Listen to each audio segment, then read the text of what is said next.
moments where you wake up and the weight of the world feels like it's on your shoulders. You feel like you're suffocating and drowning under the day-to-day pressures of life. You feel like everything that, is anything is too much. And we are not exempt, even as Christians, exempt from trials and tribulations. Jesus tells us that. But what I thank God for is that we have the ability to enter into his presence, and those things that are weighing us down and causing us to lose sleep at night and peace, we can run to the rock, run to the place that's higher than us, and enter into his rest. And I had a moment like that. Many moments, but just now, and I thought about how far God has brought me, how in the midst of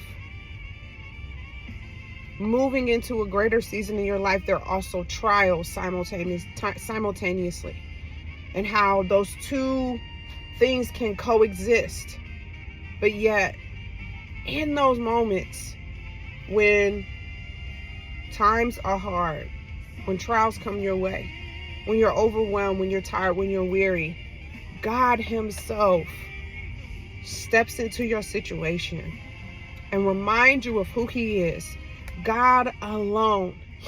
And I was just listening to this worship album and this leader that I absolutely just praise God for, because in those moments you can be reminded of how faithful God is. And I choose to lift up Jesus above my trials and my tribulations. And I want to say this to you, if you're watching this video, nothing that you're going through is too hard for God.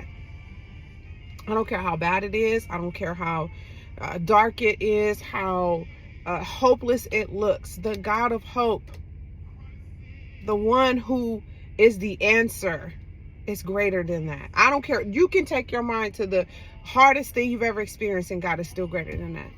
So I want to encourage you to lift up your head today, to fix your eyes on the one who laid down his life for you, shed his blood, died a gruesome death, and rose on the third day so that you can enter into his rest. That's what I want to remind you of in the toughest season of your life, to look to God, the author and perfecter of your faith, the bridegroom, the morning star, the hope beyond hope, truth, way, life. That's the answer.